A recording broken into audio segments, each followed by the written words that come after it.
Assalamualaikum warahmatullahi wabarakatuh. Kami peserta Latsar CPNS 2021 Angkatan 39 Kelompok 2 PPSDM Regional Bandung, yang terdiri dari Ansar Yusuf SPD, Fitrianda SPD SD, Haria Natalia SPD, Popi Dwi Zasria SPD. Materi kami yaitu perjalanan dinas PNS pada era new normal.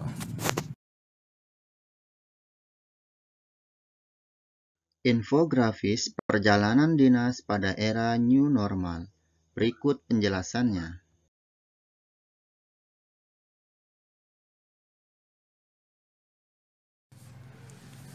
Yang menjadi landasan yang pertama, Surat Edaran Menpan RB nomor 58 tahun 2020. Yang kedua, Surat Bupati Inhil nomor 862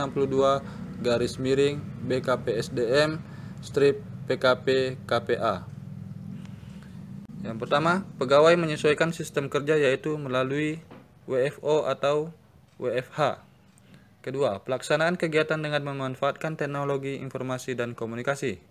Ketiga, tetap mematuhi dan melaksanakan protokol kesehatan.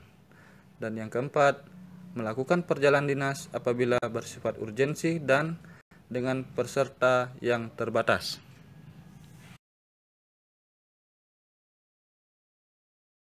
Pada era new normal, ketika kita akan melakukan perjalanan dinas, maka kita harus memperhatikan Surat Edaran Menteri Pendayagunaan Aparatur Negara dan Reformasi Birokrasi nomor 64/2020, yaitu tentang kegiatan perjalanan dinas bagi pegawai aparatur sipil negara dalam tatanan normal baru atau new normal.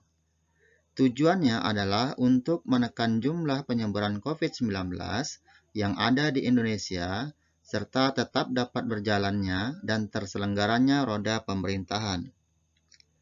Di dalam melakukan perjalanan dinas ini, kita juga harus memperhatikan status penyebaran COVID-19 dan juga mendapatkan surat tugas. Dalam melakukan perjalanan dinas, maka kita perlu memperhatikan status penyebaran COVID-19 dengan melihat data penyebaran COVID-19 di daerah tujuan perjalanan dinas berdasarkan peta zonasi resiko COVID-19. Kemudian kita juga harus memperhatikan surat tugas yang harus ditandatangani oleh pejabat setingkat eselon 2 atau kepala kantor. Kemudian dari tingkat kepentingan, maka pejabat pembina kepegawaian atau PPK juga diminta untuk memastikan agar penugasan dan penerbitan surat tugas perjalanan dinas kepada ASN dilakukan secara selektif, akuntabel, serta penuh kehati-hatian sesuai tingkat urgensinya. Kemudian bagi ASN yang melanggar, maka ada sanksi, yaitu penjatuhan sanksi sesuai dengan Peraturan Pemerintah Nomor 53 Tahun 2010 tentang Disiplin Pegawai Negeri Sipil dan Peraturan Pemerintah Nomor 49 Tahun 2018 tentang Manajemen Pegawai Pemerintah dengan Perjanjian Kerja.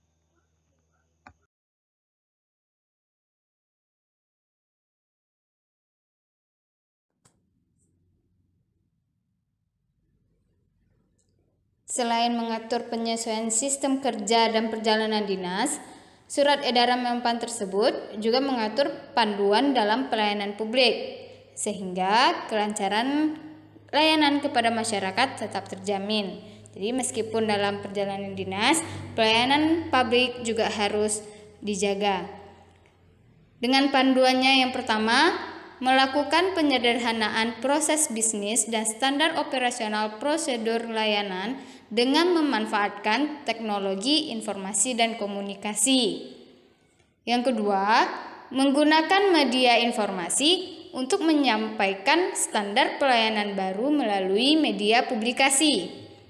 Ketiga, membuka media komunikasi online sebagai wadah konsultasi maupun pengaduan. Yang keempat, memastikan bahwa output dari produk pelayanan yang dilakukan secara online maupun offline tetap sesuai dengan standar yang telah diterapkan.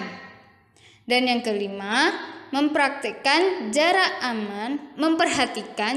aman kesehatan, dan keselamatan pegawai yang melakukan pelayanan secara offline sesuai dengan protokol kesehatan yang telah diterapkan oleh Menteri Kesehatan. Nah, itu panduan-panduan untuk pelayanan publik ya. Jadi pelayanan publik juga harus terjamin. Selanjutnya, pemantauan dan pengawasan bagi pemimpin. Yang pertama, pimpinan unit kerja bertanggung jawab untuk menugaskan ASN sesuai dengan sasaran kerja dan target kinerja. Yang kedua, pemimpin juga memastikan pelayanan langsung kepada masyarakat. Yang ketiga, pemimpin juga memastikan kehadiran ASN secara online. Meskipun dalam perjalanan dinas keluar kota, tetap kehadiran juga dicek. Yang keempat, menerima, memeriksa, dan memantau pelaksanaan tugas secara berkala. Dan yang kelima, melaporkan hasil pelaksanaan tugas kedinasan pegawai aparatur sipil negara, terutama bagi yang melakukan perjalanan dinas, dilaporkan kepada pejabat yang berwenang.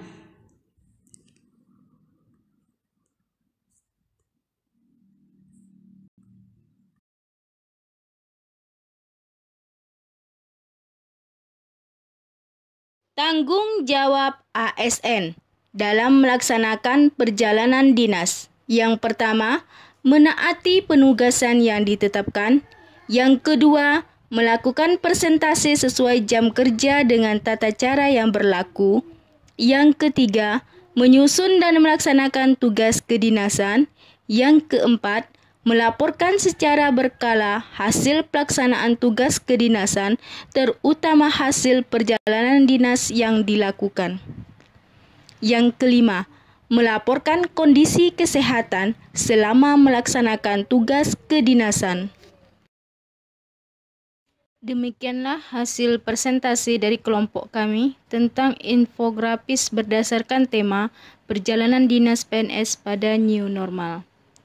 Lebih dan kurang kami mohon maaf. Wabillahi taufiq wal hidayah. Assalamualaikum warahmatullahi wabarakatuh.